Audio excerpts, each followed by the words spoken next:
हमारा देश हमेशा से किस्सों और कहानियों का देश रहा है। इसमें बड़ी से बड़ी, मुश्किल से मुश्किल बात भी आपको कहानियों से बताई गई है। और इन कहानियों में से सबसे ज्यादा सुनी जाने वाली कहानी है महाभारत की कहानी। इसी महाभारत की कहानी को रामधारी सिंह दिनकर ने अपनी शब्दों में लिखा है। उन्होंने महाभारत की कहानी को एक नया स्वरूप दिया है और वो जिस किरदार को उठाकर ऊपर लेकर आते हैं वो किरदार है कर्ण का किरदार, अंगराज दानवीर कर्ण का किरदार। तो रामधारी सिंह दिनकर की इसी कविता रश्मिरथी को मैं आपके सामने पढ़ूंगा। रामधारी सिंह दिनकर की कविता का प्रथम सर्ग भाव ये है कि कर्ण को उनका श्राप मिल चुका है। कर्ण अपनी विद्या कहीं दिखा नहीं पा रहे हैं क्योंकि कर्ण से एक सूत पुत्र को कोई हथियार चलाने देना नहीं चाहता। यहीं से दिनकर अपनी कविता उठाते हैं कि जय हो जग में जले जहां भी नमन पुनीत अनल को, जिस नर में भी बसे हमारा नमन तेज को बल को, किसी वृंत पर खिले विपिन में पर नमस्य है फूल, सुधि खोजते नहीं गुणों का आदि का शक्ति का मूल, ऊंच नीच का भेद न माने वही श्रेष्ठ ज्ञानी है, दया धर्म जिसमें हो वही सबसे पूज्य प्राणी है, क्षत्रिय वही भरी हो जिसमें निर्भयता की आग, क्षत्रिय वही भरी हो जिसमें निर्भयता की आग, सबसे श्रेष्ठ वही ब्राह्मण है जिसमें तप और त्याग, तेजस्वी सम्मान खोजते नहीं गोत्र बतला के, पाते हैं जगत से प्रशस्ति अपना कर्तव्य दिखला के, हीन मूल की ओर देखकर जगत गलत कहे या ठीक, हीन मूल की ओर देखकर जगत गलत कहे या ठीक, वीर खींच कर ही रहते हैं इतिहासों में लीक, जिसके पिता सूर्य थे माता कुंती सती कुमारी, उसका पालना हुआ धार पर बहती हुई पिटारी, सूत वंश में पला चखा भी नहीं जननी का क्षीर, निकला कर्ण सभी वेदों में अद्भुत वीर, जलद पटल में छिपा किंतु रवि कब तक रह सकता है, जलद पटल में छिपा किंतु रवि कब तक रह सकता है, युग की अवहेलना सुरमा कब तक सह सकता है, पाकर समय एक दिन आखिर उठी जवानी झाग, फूट पड़ी सबके समक्ष पौर उसकी पहली आग, दृश्य देखिए कि कर्ण जो अपनी शक्ति नहीं दिखा पा रहे हैं, अपनी धनुर्विद्या नहीं दिखा पा रहे हैं, वो हस्तिनापुर के बीच से गुजर रहे हैं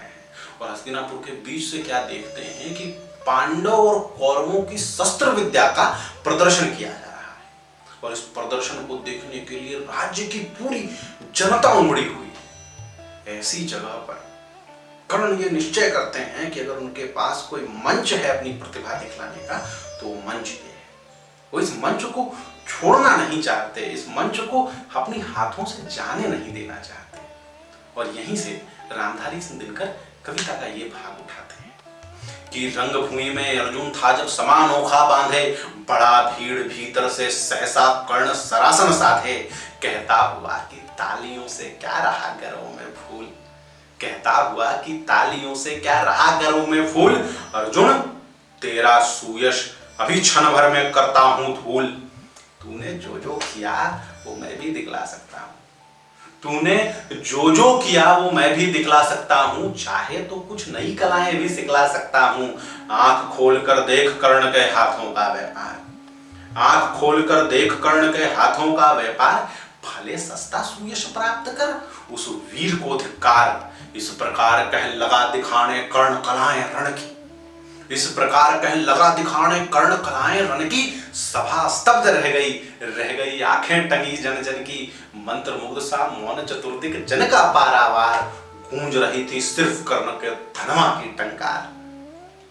फिरा कर्ण त्यों साधु साधु कह उठे सकल नर नारी, फिरा कर्ण त्यों साधु साधु कह उठे सकल नर नारी, राजवंश के नेताओं पर आ पड़ी मुसीबत भारी, द्रोण भीष्म अर्जुन सब फीके सब हो रहे उदास, एक सुयोधन बढ़ा बोलते हुए वीर शाबाश, एक सुयोधन बढ़ा कहते हुए कि वीर शाबाश, द्वंद्व युद्ध के लिए फिर पार्थ को उसने ललकारा, द्वंद्व युद्ध के लिए फिर पार्थ को उसने ललकारा, अर्जुन को चुप ही रहने का गुरु ने किया इशारा, कृपाचार्य ने कहा सुनो, कृपाचार्य ने कहा, सुनो हे वीर युवक अनजान, भारत वंश वतंस वीर पांडु की अर्जुन है संतान। क्षत्रिय है यह राजपुत्र है, यूं ही नहीं लड़ेगा। क्षत्रिय है यह राजपुत्र है, यूं ही नहीं लड़ेगा। जिस तिससे हाथापाई में कैसे कूद पड़ेगा। अर्जुन से लड़ना हो तो मत रहो सभा में मौन, अर्जुन से लड़ना हो तो मत कहो सभा में मौन। नाम धाम कुछ कहो, बताओ कि तुम जाति हो कौन। जाति हायरी जाति, जाति हायरी जाति, कर्ण का हृदय क्षोभ से डोला। कुपित सूर्य की ओर देखकर वीर क्रोध से बोला, जाति जाति रटते जिनकी पूंजी केवल पाखंड। जाति जाति रटते जिनकी पूंजी केवल पाखंड। मैं क्या जानूं जाति, मेरी जाति है मेरे भुजदंड। ऊपर सिर पर कनक छत्र, भीतर से काले के काले।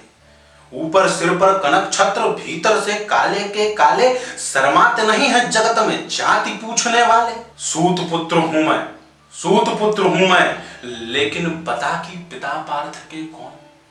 सूत पुत्र हूं मैं, लेकिन बता पिता पार्थ के कौन। एक कहानी है महाभारत की जुड़ी, जिनमें से आपने महाभारत की कहानी अच्छे से सुनी होगी, अच्छे से पढ़ी होगी, उनको पता होगा कि पांडवों का जन्म पांडु की मृत्यु के बाद होता है। जब पांडु की मौत हो जाती है, उसके बाद कुंती जाकर देवताओं से उनका वरदान मांगती है, और उस वरदान के स्वरूप 5 पांडवों का जन्म होता है। तो कर्ण